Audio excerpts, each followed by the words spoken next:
Mandela effect. The Mandela effect, where information from the past is altered in the future, occurs when certain people are able to glimpse alternative realities. Now, if one person sees an alternative reality, there would be no effect for the rest of humanity. However, if many people start to believe that a certain thing has happened, then it does alter the old reality, and a new reality comes into being. This is possible because all is illusion.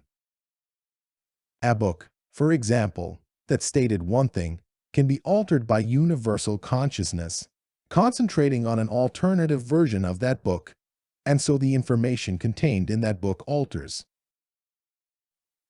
It is not a new version of that book.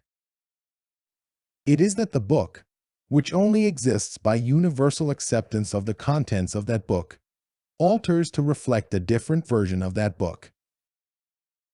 So, we need to be careful in what we think on any subject, because nothing is fixed in stone, as the saying goes. Everything seems to exist as solid objects by common agreement, and if that agreement alters, so the information alters. This may seem strange and impossible until one can accept that nothing really exists except by common agreement, and that agreement can change, thus altering the reality of the subject being discussed.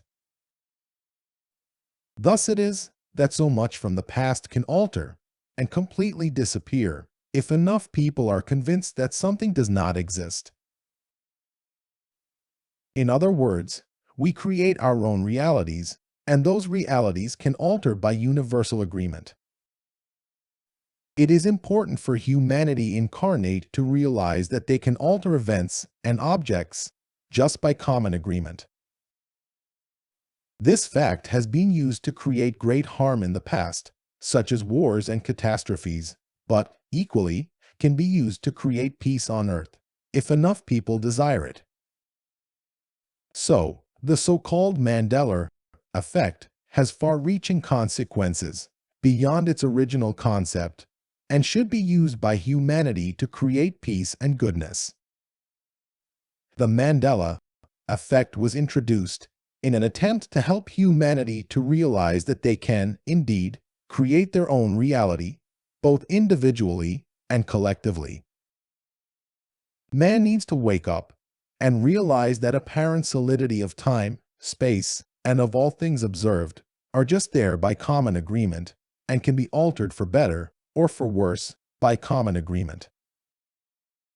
Then will man start to be able to create the world he desires. Thus, will deserts turn into green pastures, then will food be created by thought, and man will be able to act as the godlike masters of life, as was intended, instead of the victims of the blows of fate, as is the case now. Everything can be changed by thought, as all is one, and all is God, so we are God, and our consciousness is the key to being able to act as gods.